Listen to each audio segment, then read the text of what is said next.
ይሄ ሁሉ ፎቶ የምታዩት ታመው ተኝተው ሳይሆን ወይንም ደግሞ በተፈጥሮ ድንገት የተከሰተ አደጋ ደርሶባቸው ሳይሆን ኢንቴንሽናሊ ሆን ተብለው በማተባቸው ምክንያት የተገደሉ ኦርቶዶክሳውያን ናቸው። አርሲ ዛሬም ኦርቶዶክሳውያንን እየገበረች ነው። ለምንድነው በገዛ ሞታችን ላይ መጨከን ያቃተን? ለምንድነው ሁል ጊዜ በተመሳሳይ አይነት መንገድ እየተጓዝን በገዛ ሞታችን ላይ የምንሳለቀው? ስንት ዙር ነው ይሄ ደብዳቤ የሚጻፈው? ጣላታችሁ ዝም ይበል ነው ዝም። ኧረ የሙጂብ ያለ የጨፍጫፊው እስራኤል ፕሬዝዳንት መጥተዋል። የሆነች ነገር በል በውስጡ ብጽፍለት በሰው ብጽፍለት የሚቀደር ጣሪያ አለ ብዬ ብነግረው ምን አላየው አልሰሙም።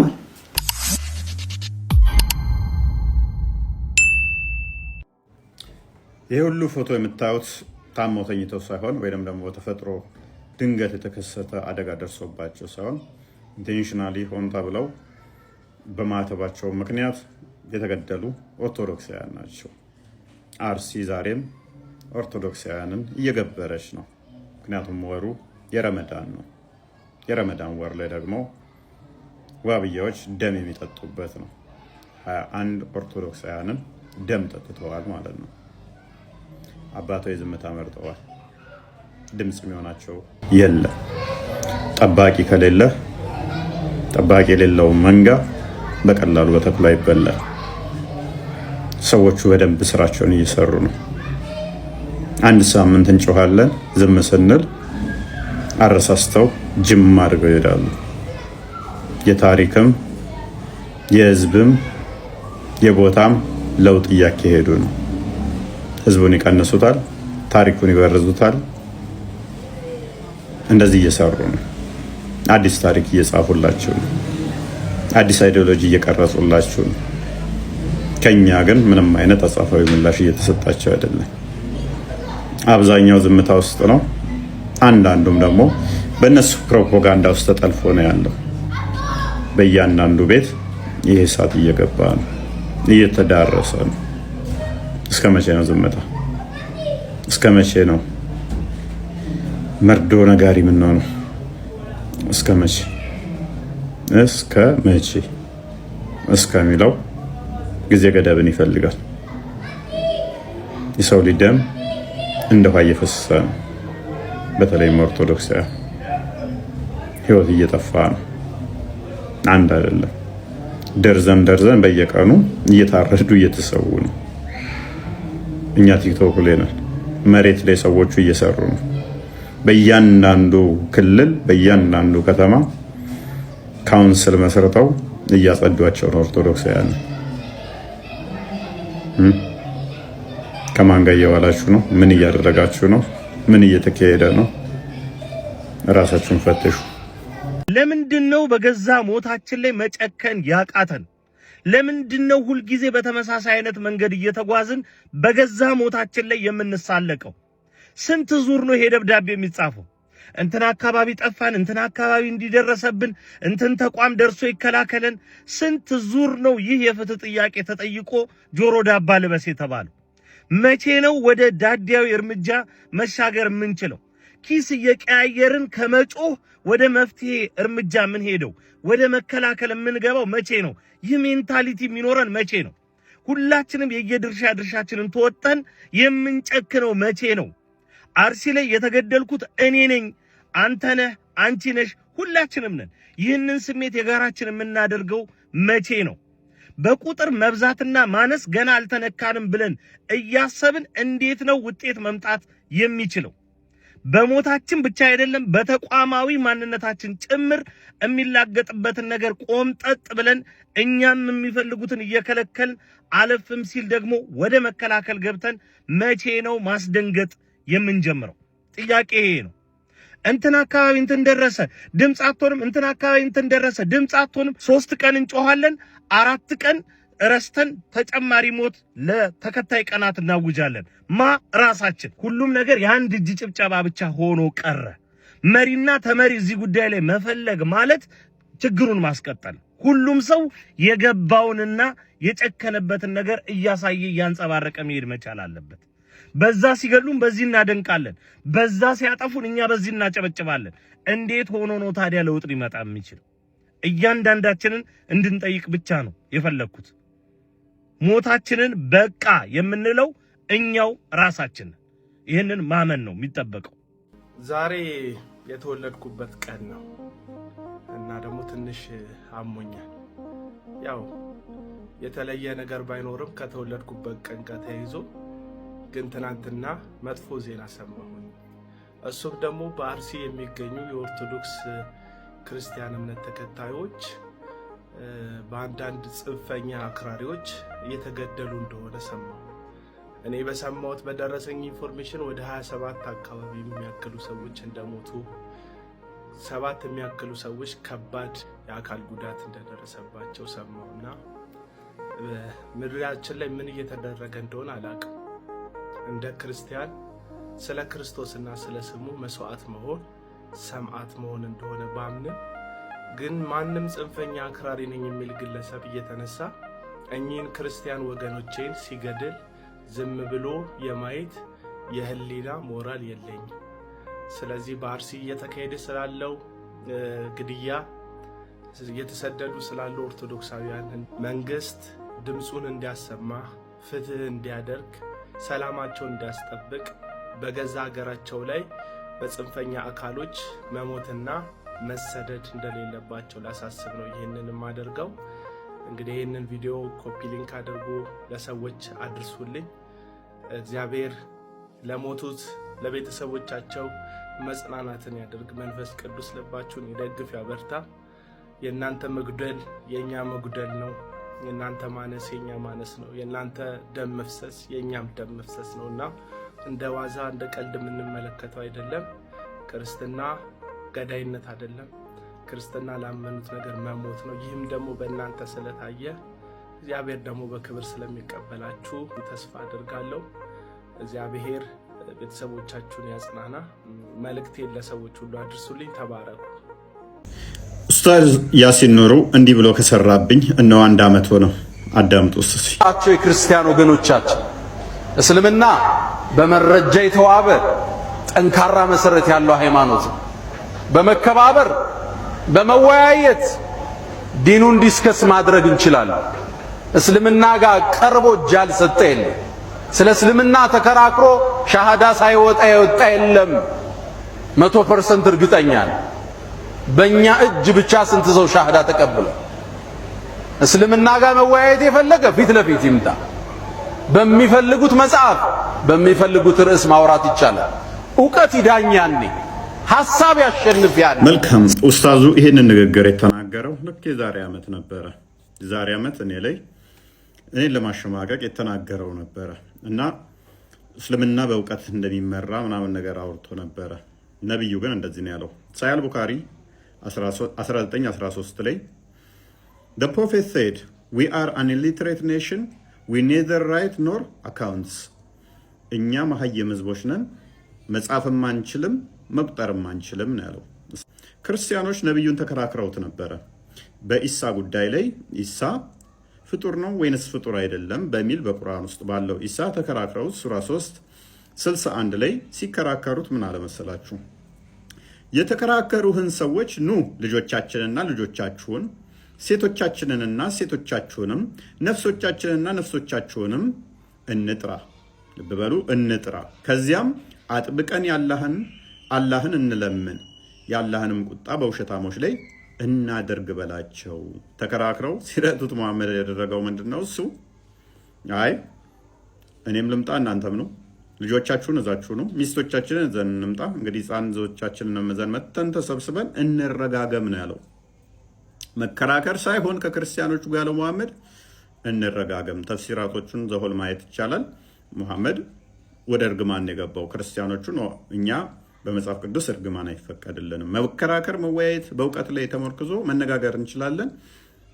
የሚረግሟችሁ መረቁ እንጂ ተራገሙ ስላልተባልን አንራገምም ሲሉት ብቻውን ሄዶ ተራግሞ ተመለሰ ይላል። ተፍሲራቶቹ ጃለሌንም ኢብን ከሲርንም ሌሎችንም ተመልከቷቸው። ሌላኛው ከአይሁዶች ጋር በተያያዘስ ከአይሁዶች ጋር የተያያዘ ምንድነው ያለው መሐመድ? እንደው ተወያይቶ እሱ እንዳለው ይሄ ኡስታዙ እንዳለው ተነሱ ጋር ተወያይቶ የሚማርኩ ነበር። ሳሂህ ቡኻሪ 39:41 ላይ the prophet said ነብዩ እንዲህ ያለ had only 10 Jews believed me, all the Jews would definitely have believed me. 10 አይሁዳዊ ቢያምንብኝ ዘሆል አይሁዶችን ማሳመን ይችል ነበር አለ። 10 አይሁድ እንኳን ሙሐመድ በ23 ዓመት ነብይ ነኝ ብሎ ከ23 ዓመት በቆየ ጊዜ ውስጥ 10 አይሁድ እንኳን ማሳመን አልቻለም። ከኛ ጋር ተከራክሮ ተወያይቶ እጁን ያልሰጠ የለም ማለት አይደለም። ኡስታዙ ከነብዩ በላይ ሰባኪ ነው፣ ከነብዩ በላይ አዋቂ ነው። ነብዩ እንኳን የሱ የሚመራበት የሚከተለው ነብይ 10 አይሁዶችን ማሳመን አልቻለም። ክርስቲያኖቹ ቻሌንጅ ሲያደርጉት አይ ከመንከራከር ከእናንተ ጋር ልጆቻችሁን ህፃን ልጆቻችሁን ያዙና ነው ሚስቶቻችሁን ያዙና ነው እናንተኑ እና እንረጋገም መወያየት ያስፈልገንም ነው ያለው። እውቀት ጋር በተያያዘ መሐመድ እንግዲህ እኔ ምንም አላቅም ተከታዮቼ ምንም አያውቁም ማለት ይሄ ብቻ ሳይሆን ወደ አንተም ካወረድነው በመጠራጠር ውስጥ ብትሆን እነዚያን ካንተ በፊት መጻፉ የሚያነቡትን ጠይቅ ነው የተባለው። which is ክርስቲያኖችና አይሁዶችን ጠይቅ ተብያለሁኝ መረጃ ንገሩኝ እያለ መሐመድ ራሱ መረጃ ይጠይቅ ነበር። ስለዚህ ከመሐመድ በላይ አንተ ታውቃለህ። ምንድነው እሱ ዋናው ጭብጡ ሰዎችን እንደዚህ በማይባብል በማይመስል አስተምሮ ላይ ባልሆነ ነገር ግን እያባበሉ የሰዎችን ቀልብ ለመያዝ የሚያደርጉት ነው። መጽሐፍ ቅዱስ ስለዚህ ጉዳይ እንደዚህ ይላል። ሐዋርያው ቅዱስ ጳውሎስ በሮሜ መልእክቱ ምዕራፍ 16 ቁጥር 18 ላይ እንዲህ ያሉት ለገዛ ሆዳቸው እንጂ ለጌታችን ለኢየሱስ ክርስቶስ አይገዙምና በመልካምና በሚያቆላምጥ ንግግርም ተንኮል የሌለባቸውን ሰዎች ልብ ያታልላሉ ይላል። ሲናገር ካያችሁት ሲያባብል ካያችሁት መልካም የሆኑ ሰዎችን ልባቸውን የሚማርክ ንግግር ነው። ነገር ግን ውስጡ መርዝ የታከለበትና ዘሆል ውሸት ነው። ኡስታዝ ያሲን ኑሩ በዚሁ ጥሪ ያቀርብለታለሁኝ በፈለጋችሁት መወያየት እንችላለን ብሏል። ጥሪ ያቀርብለታለሁ። ይሄንን ጥሪ የሚቀበል ከሆነ መነጋገር መወያየት እንችላለን ፈቃደኛ ከሆነ ማለት ነው። ከዛ የእስራኤሉ ፕሬዝዳንት ቀን ደረሰ መጡ። እኔ እንቅልፍ እንዴት ይውሰድ በቃ እንደው በዛ ቦሌ ጋር እንዲሁ ምን ሆነ በዚህ እንዴት ሆነ ምናምን እላለሁ። የእስራኤሉ ፕሬዝዳንት ቦሌ አየር ማረፊያ ደረሱ። ሲደርሱ አበባ ተነጥፎላቸው በግራ በቀኝ ሰራዊት ቆሞ ከዛ ጢሞቴዎስ ጌዲዮን ጴንጤ ናቸው፣ በሃይማኖት ጴንጤ ናቸው። ሰላምታ ሰጥተው ሄደው አቅፈው ጸጋዬ ምናምን እሱም ጴንጤ ነው ትግርኛታ እሱም ተቀበለ ኦሮሞ ነው ንስ ተቀበሏቸው። ከዛ መጡ እዚህ መጡ። በቃ ቤተ መንግስት ሲደርሱ ሊቃወሟቸው ነው እየተበዛ ዝም ጣላታችሁ ዝም ይበል ነው ዝም። ኧረ የሙጂብ ያለ የጨፍጫፊው እስራኤል ፕሬዝዳንት መጥተዋል የሆነች ነገር በል በውስጥ ብጽፍለት በሰው ብጽፍለት የሚቀደር ጣሪያ አለ ብዬ ብነግረው ምን አላየው አልሰሙም። ኧረ እባካችሁ አቡኪ የት ሄዳችሁ? ኧረ የጨፍጫፊው ሀገር እስራኤል ፕሬዝዳንት መጡ ጴንጤው ተቀበላቸው ሚኒሊክ ቤተ መንግስት ገቡ እኮ። ኧረ ጉድ ነው አልኩኝ። አህመዲን ጀበልም ብለው አቡኪም ብለው እሱ ነው እሱ የሚለው ኧረ እባክህ የሆነ ነገር ባሉበት። አንዴ ደግሞ ሴት አለች የሴት ኡስታዝ አለች እንትና ታሉ ምንድነው የተጠመቀች እስላም ምንድነው አሁን እስላሞች አዲስ ክርስቲያን አስሊሞች ሰለምቴ አንድ ሰለምቴ ሰባኪ የሆነች አለች እነሱ ዛዛለች አዛለች ነው ምናምን የምትባላለች ስሟንም አልቀየረች። እሷን ብላት መሰራት አሬ እስራኤሉ መጣ አሬ ዘጨፍጫፊ መጣ ዮናስ እናንተና የሄዱበት ሀገር መጣ። ይሄው ተክለ ሚካኤል ማነው ተክለ ሃይማኖት አዳነ የሄደበት መጥቶ ቤታችሁ ድረስ መጥቶ የሆነ ነገር አድርጉ። አረ መጅሊሱ የሆነ ነገር ይጻፍ እንደ አረባካችሁ በእውነት እንግዲህ እንደ አንድ ዜጋ እኔ ለፋው ደከምኩ በእውነት ደከምኩ ሞኖን አጣው። እስራኤሉን ፕሬዝዳንት እንዲቃወሙ ያላደረኩት ነገር የለም። ዝም እነሱ ዝም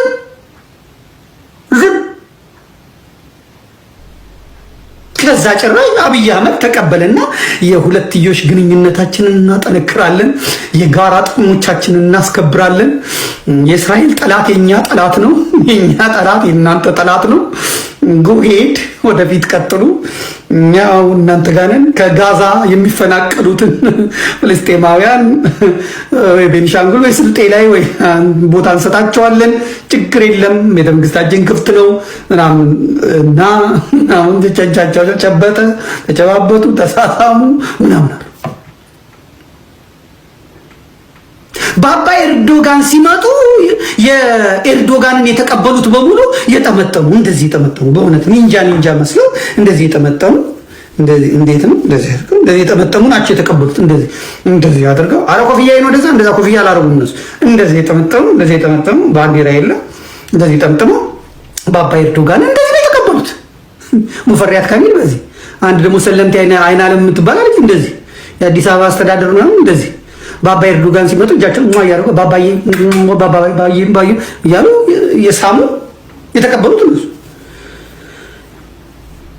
በዚህ በኩል የደህንነት ሚኒስትሩ ስልጤው የግራኝ አህመድ በዘሩ ግራኝ አህመድ አለብኝ ብሎ የሚለው ስልጤው ለመጣ ለሄደው መንግስት ገሌ ሆኖ የሚያገለግለው አምባሳደር ሬዲዋን እዚህ በአባይ ኤርዶጋን የኔ አባት መጡልን ምናምን ይላል።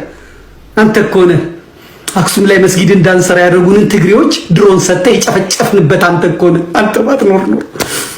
አንተ ባትኖር ኖሮ እያሉ እነ ሙፈሪያት የሚግድ አሁንም እዚህ አማራ ተነስቶብናል እሱ ድሮኑን ጨመር አድርግልን ብለው ዘጠኝ ሚኒስትሮች በአባይ ኤርዶጋንን በአባዬ አላህ ላኢላሃ ኢለላህ ሙሐመድ ረሱሉላህ አላህ እንድሊላህ ያ ረቢል ዓለሚን እያሉ እዛ እሳቸው መጡና እንኳን ለረመዳን አደረሳችሁ ዛሬ አብረን እናፈጥራለን አሉ። የእስራኤሉ ሲመጣ አንድ እስላም ሚኒስትር ጠፋ። በቃ ጴንጤ ነው የተቀበላቸው። ጌዲዮን ጢሞቴዎስ ጴንጤ ነው፣ ኢየሱስ ጌታ ነው እያለ ሲመጣ ፕሬዚዳንቱ ደግሞ እንደሱ አይደለም የሚባለው እያሉ ብቻ እያስታገሱት አብይ አህመድ ጋር መጣ። አብይ አህመድ ያልተጠመቀ እስላም ነው እሱ። እናቴ በአባይ ኤርዶጋን ሲመጡ ለአላሁ አክበር አላህ ለወኑ ረሱል ዓለም እያለ ይቀበላል። የእስራኤሉ ሲመጡ እስራኤል ቅዱስ ሃሌሉያ ሻሎም እያለ ይቀበላል። ጆባን ቢመጣ ከእሱ ችግር የለበትም አብይ አህመድ። እዛ ደግሞ የእስራኤሉ ፕሬዝዳንት አንድ ኢትዮጵያ እስላም የለም እንዴ አሉ። ሚኒስትር እስላም የለም እንዴ? ምንድን ይሄ ነገር ትክክል እኮ አይደለም። የት ሄዱ ሚኒስትሮች እስላሞች? ከዛ እስቲ ቤተ መንግስት ላገኝ ይሆናል ብሎ ሲሉ ቤተ መንግስት ጎንደሬና ሸዋ እስራኤሉ ፕሬዝዳንት ታዬ አጽቀሥላሴ እሳቸው ናቸው የተቀበሏቸው። በቃ ደግሞ መዝሙረ ዳዊት ደግመዋል አሉ እሳቸው ሲመጡ ፍካሬ ጻድቃን ዛጣን መዝሙር ዘዳዊት ሃሌሉያ ብሶ በዚ ዘይወረ በምክረሲያ ምናምን እያሉ ዳዊት እየደገሙ ነው የተቀበሉት አሉ። አንድ እስላም የለም። የሰላም ሚኒስትር እስላም ነበር፣ ጠፋ። ሰላሙ ጠፋ። እስራኤል ስትመጣ ጋዛ ሚሳኤል የተተኮሰ ነው የሚመስለው። የስልጤ እስላም ጠፋ፣ የጅማ እስላም ጠፋ፣ የባሌ እስላም ጠፋ።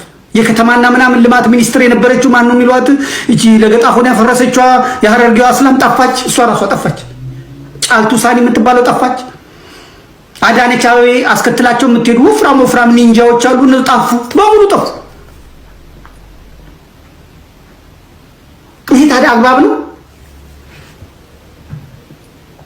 ተክለ ሃይማኖት አዳነ ላይ ሰልፍ ካልወጣን ሲሉ የነበሩ ሰዎች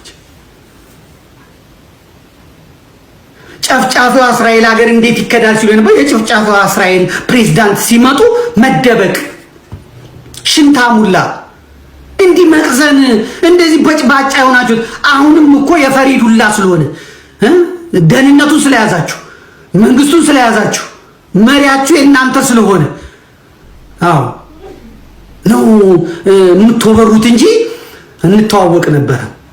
ቀን ይመጣል። እኩል የሚያነጋግረን ቀን ይመጣል። ዛሬ እናንተ ቀን ነው። ሳቁ። ዛሬ እናንተ ቀን ነው። ረዱ። ዛሬ እናንተ ቀን ነው። ጨፍጭፉ፣ መዝግቡልኝ። ቀን ይመጣል። እኔ ልሞት እችላለሁ። ልጄ ሁላ አልፎ ሊሆን ይችላል። ቀን ይመጣል። ወንድ ይወለዳል፣ ጀግና ይወለዳል። አባቴ ለምን ይታረዳል፣ እናቴ ለምን ትታረዳለች የሚል ወታደር ይመጣል። የዛሬውን ቅዘናም ወታደር፣ የዛሬውን ፈሪ ደንቆሮ መሀይም የሆነ ወታደር አትመልከተው፣ ፖሊስ አትመልከተው። ነገ ይመጣል። እግዚአብሔር ያስነሳል። ነገ ያመጣል። ነገ እግዚአብሔር። ዛሬ አብይን ያመጣ እግዚአብሔር፣ በአብይ ላይ አድራችሁ የተጨማለቃችሁላ፣ ነገ ደግሞ የእኛን አብይ እግዚአብሔር ያመጣል። ያመጣል። እኔን አያርገኝ። ያኔ ሲመጣ እኔን አያርገኝ። ቀልድ ዛሬ ጴንጤና ሙስሊም በኦርቶዶክስ ጭፍጨፋ ቀልድ። እግዚአብሔር ይበቀላል። ቀን ይመጣል፣ ቀን ይመጣል አልኩ። እስራኤል ጨፍጫፊዋ ፕሬዝዳንቷ መጣ። የት አባይ ሄድክ ታዲያ አንተ? እንደ ውሻ ስታላዝን የነበርክ ታዲያ ፕሬዝዳንቱ ሲመጣብህ የት አባይ ሄድክ? እንደውም ጭራሽ ማብራሪያ ይሰጥልኛል አህመድ ዲንጀበል። የእስራኤል መንግስትን የኢትዮጵያ መንግስት የመቀበል እንትን መብቱ ነው፣ እኛ እንትን ያለ ነው ምናምን ነው። እንዳሁን ጊዜ አብይ አህመድ ወንድ ጀግና እንዳሁን ጊዜ የዋሃቢ እስላምን ሽባ ያደረገ እንዳብይ ማን አለ? እንዳይቃወሙት አድርጎ ዋሃቢን ሽባ ነው ያደረገው። አብይን ከመደገፍ ውጪ አሁን ዋሃቢ የኦሮሞ እስላም ጴንጤ አብይን ከመደገፍ ውጪ አማራጭ የለውም። በደላቸውን ስለሚያውቁ፣ በኢትዮጵያውያን ላይ የሰሩትን ግፍ ስለሚያውቁ፣ በአማራ ላይ በትግሬ ላይ የሰሩትን ግፍ ስለሚያውቁ፣ በኦሮሚያ የሰሩትን ግፍ ስለሚያውቁ እንደ ኦሮሞ እስላምና ዋሃቢ እስላም ማለት ነው እንደ ጴንጤ የአብይ ደጋፊ ከአብይ ውጪ ከመቆም ውጪ አማራጭ የለውም። ሽባ አድርጎ ነው ያስቀመጣቸው። ትናንት የእስራኤሉ ፕሬዝዳንት ሲመጣ ቢቃወሙ ኖሮ የሚደርስባቸውን ያውቃሉ። አብይ ደግሞ ሲገርፋቸው የሚያለቅስላቸው እንኳን የለም። ያውቁታል። አሁን አጨማልቋቸዋል፣ አነካክቷቸዋል፣ አቀባብቷቸዋል፣ አልከስክሷቸዋል። ያን የመከባበር ያን የመዋደድ ያን የመፋቀር ጥግ አስፈርሷቸዋል። ድንበሩ መንገድ ሰጥቶ አሁን እሱ ከወደቀ እሱ እንዳይወድቅብን እሱ እንዳይነካብን ከማለት ውጪ አማራጭ የለውም። ውሃቢ ካሁን በኋላ ከአብይን ከመደገፍ ውጪ አማራጭ የለውም። ሌላ አማራጭ የለውም። አብይ ሲወድቅ አብሮ ይወድቃሉ። ተመልከተው። እነሱ ስልጣኑን ይዘውታል፣ እነሱ ገንዘቡን ይዘውታል፣ እነሱ ሁሉን ነገር ይዘውታል። በኢትዮጵያ መከላከያ ሰራዊት ውስጥ ኦርቶዶክሱ ቁጥር 1 ነው፣ ጴንጤ ቁጥር 2 ነው፣ እስላሙ ጥቂት ነው። ኦርቶዶክሱ ይሞታል ፖሊስ ሆኖ፣ ኦርቶዶክሱ ወታደር ሆኖ ይሞታል፣ ኦርቶዶክሱ ፋኖ ሆኖ ይሞታል፣ ኦርቶዶክሱ ጁንታ ሆኖ ይሞታል፣ ኦርቶዶክሱ ምን ሆኖ ይሞታል። የኦርቶዶክስ ቁጥር እየቀነሰ ነው። እነሱ ሂሳብ እየሰሩ ነው። የኢትዮጵያ እስላሞች ወንዶቻቸውን አይልኩም። ገና የኦርቶዶክሱን የትግሬ ሴት ገና የኦርቶዶክሱን የአማራ ሴት ለማግባት አሰብስቧል። በዚህ በመንግስት ውስጥ ፖሊስ ውስጥ ያለ፣ መከላከያ ውስጥ ያለ፣ ፌዴራል ፖሊስ ያለ ሚሊሻውን እያስገደሉት ነው፣ እያሳጨዱት ነው። እነሱ ቢዝነስ ላይ ናቸው። 5-6 ተቋም ከፍተው ባንክ ከፍተው ቢዝነሱን መርካቶን ተቆጣጥረውታል። ወዛደሩ እነሱ ናቸው። የክርስቲያኑን ሱቅ ወርሰው ይዘውታል። አለቀ። ሽባ አድርገውታል። ግብር አይከፍሉም ግብር። እኔ ነገር አለው አልኩ። እሺ ክስ እየመጣ ነው። ስነ ስርዓት ክስ የምታመጡ ሰዎች ረሳት። ውጭ ያላችሁ ገባ ታፕ 2 ሚሊዮን አበባ ቶሎ በሉ። 1 ደቂቃ አበባ እቺን እንትኗል እቺ ፍሬዎት የሰጠችውን ይሄ የቲክቶክ ምልክቱን ቶሎ በሉ። ኮፒ ሊንክ ሼር ታች ይሄንማ መነጋገር አለብን። ውጭ ያላችሁ ገባ በል። ጃኒ እየመጣች ነው። እንትን ብላ ነው ጃኒ እየመጣች። ጆን ዳንኤል ሻወር እየወሰደ ስለሆነ ነው። ይመጣል። ግቡ እናንተ። እስከዛ ገብታችሁ ቁጭ ብላችሁ ስሙ። እስከዛ የእነሱ ፕሮግራም ከዚህ ቀጥሎ ነው የማቀርብላችሁ። ራሳቸው ገብተው እንትን ይላቸዋል።